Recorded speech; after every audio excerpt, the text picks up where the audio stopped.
Some nights in the Nigerian bush are darker than darkness itself. When the village elders speak of things that move unseen, most people dismiss them as superstition. But I've seen it with my own eyes. This is a true story. Bush babies, night of the forest stalker.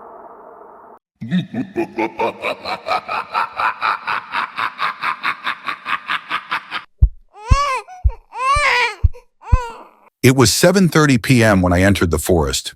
Villagers had reported screams at night, livestock missing, and shadows moving between the trees. I carried only a flashlight, a machete, and my notebook. The deeper I went, the heavier the silence became. Even the crickets seemed to stop. By 8:15 p.m., I noticed tracks, small, almost human-like footprints, but elongated and clawed. I followed them cautiously. Every few minutes I caught glimpses of movement, shadows disappearing behind trees. My heart pounded, but I couldn't turn back. The villagers were counting on me. At 9 p.m., I felt eyes on me. Not animal eyes, too intelligent, too deliberate. Then I saw them, small nocturnal creatures moving upright, like children, but with grotesque features, hairless faces, and glowing eyes. I froze, barely daring to breathe. They didn't run, they watched. And then one darted toward me but vanished before I could react. By 10 p.m., I realized I was being stalked. Every few minutes I'd hear leaves crunch behind me. I'd spin around, nothing. But the feeling of eyes never leaving me was suffocating. I began calling out, hoping for a human response, but only the forest answered, with laughter, screeches, and low growls that chilled my bones. At 10:45 p.m., I found signs of what they were after. Livestock carcasses, half-eaten, not by normal predators. And there were other signs.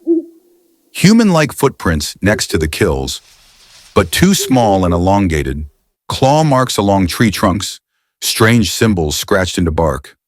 I realized then, these were not animals I was tracking.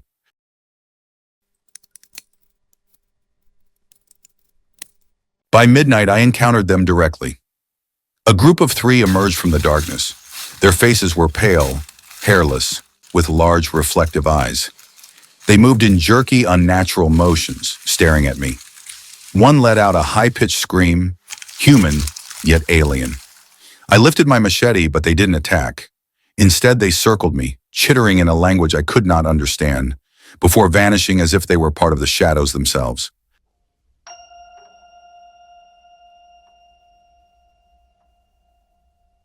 By 12:30 a.m., I stumbled into a clearing, the heart of the forest.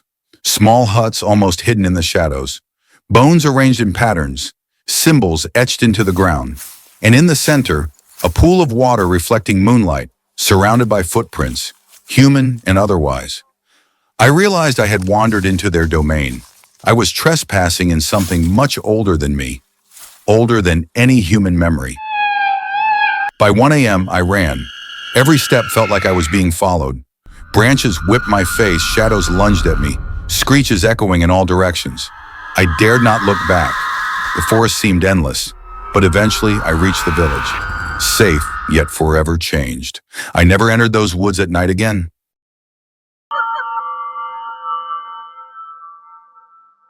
The next day, I reported my encounter.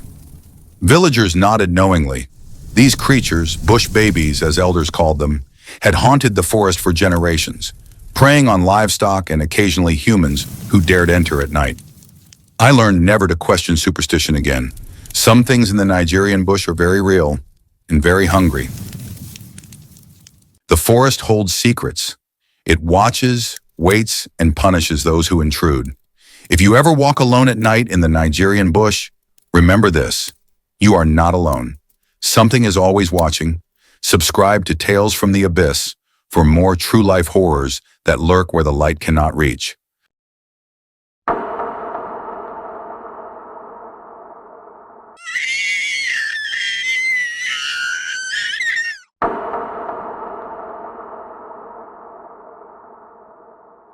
They told me not to return to the forest after what I saw that night.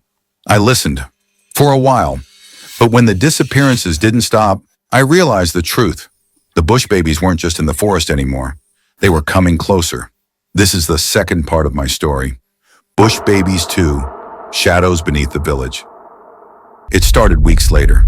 Goats and chickens were still vanishing, even though no one dared enter the forest at night. But one evening, we found claw marks, not in the woods, but on the walls of the village itself. The elders held a secret meeting. They spoke of a time long ago when bush babies left the forest and walked freely among humans, disguised as children. That night, I was on patrol when I heard it, a baby crying near the edge of the village. The sound pierced the silence, weak and helpless. But the elders' warning echoed in my mind. When you hear a crying child in the bush at night, do not answer. I stood frozen watching. Then I saw it, a small figure crouched by the trees, shoulders shaking as if it were sobbing, but its face was hidden. When I raised my lantern, it stopped crying. Slowly, it lifted its head and smiled. The face was hairless, the eyes glowing. By morning, a young boy was missing. He had been last seen chasing what he thought was another child playing outside at night. His footprints led to the edge of the forest and then simply vanished. The villagers whispered, "The bush babies are no longer waiting for us to enter their forest. They have entered ours."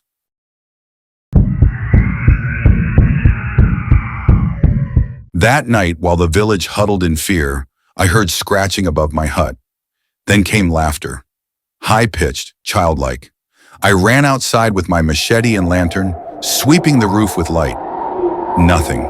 But when I looked down, I saw claw marks freshly etched across my doorway, like a warning. "We see you." The elders finally revealed the truth. Long ago, they had struck a secret pact with the bush babies. Leave offerings of food at the forest edge, and the creatures would not enter the village. But in recent years, that tradition had been abandoned. Now the pact was broken. That night, I joined a group of villagers to restore the offering. We carried goats, yams, and palm oil to the forest boundary. But as we laid them down, the drums began, slow, heavy, coming from all directions. Then we saw them, glowing eyes surrounding us in the tree line, dozens of them. One of the elders whispered, "They want more than food now. They want one of us." Before I could react, the missing boy appeared, or something that looked like him. His eyes were wide, his movements jerky. He opened his mouth, and the sound that came out was not a child's voice, but the screech of the creatures. The villagers panicked. Some ran, some dropped to their knees. I grabbed the boy's arm and felt cold, leathery skin beneath. He was no longer human.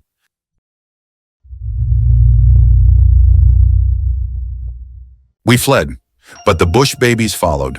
Their laughter bounced between the huts, their claws scraping doors, their glowing eyes flashing in every window. The entire village became a hunting ground. No one could tell who was human and who was not. Some figures looked like children, but when you looked closer, their faces stretched and shifted, unnatural. In desperation, we lit a fire in the village square, hoping to drive them back.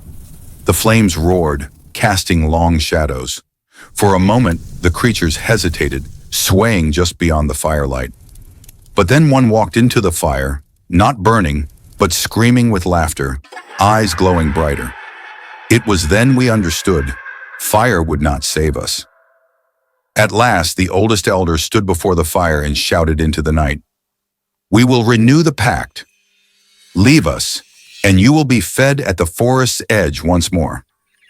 The drumming stopped, the laughter faded. One by one, the glowing eyes disappeared into the trees. The boy's body collapsed lifeless at the edge of the firelight. What remained of him was no longer human flesh, but something gray and brittle, like ash. When morning came, the village was silent. The pact was renewed, but at a cost. Every new moon, we would leave offerings at the forest. I left soon after. I could not live in a place where shadows laughed like children. But even now, wherever I go, I sometimes hear them at night, scratching, laughing, calling my name. The bush babies are patient. They wait. They hunger. And when the pact is broken, they come not for the forest, but for the village itself. Remember this: When you hear a crying child in the night, do not answer, because it may not be a child at all. Subscribe to Tales from the Abyss for more truths too terrifying to ignore.